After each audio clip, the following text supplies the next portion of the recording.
ভারতের বিএসএফ নিজের হাতে ইট পাটকেল গ্যাস বাংলাদেশের উপর নিরপেক্ষ করে। দেশের মানুষ যে না আছে অস্ত্র মস্ত্র যা আছে ককটেল মকটেল যা আছে সব ন্যস্ত করেন। আমাদের বিজেপির একজনের আঙুল ফেটে গেছে।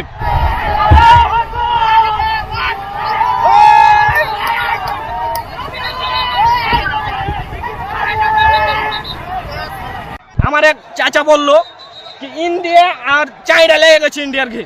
আমি করছি তাহলে তো বাচ্চা তো হ্যাঁ আমার দেশের কাজে কি যে আমার যে বিএনপি আমলকে এটা কাজে লাগে। আমার দেশ যদি রক্ষা করতে হবে আমার দেশে এসে দেখছি তো ওরা কিন্তু টিএসএল বোম গুলি কিন্তু বিজেপিতে সব কিছু চালাইছে। বিএসএফ ইটকুল টিএসএল সবই চালাইছে। আমাদের বিজেপির একজনের আঙুল ফেটে গেছে, গাইতে গেছে, মানে 1 ইঞ্চির খন্ড লেগে আছে।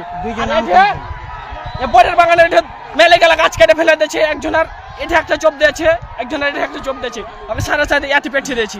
অনেক কোচে সব কিছু কেটে ফেলে দিয়েছে। বরের বাগান দেখেন আমার ঘেটে একটা দাদার বরের বাগান আছে।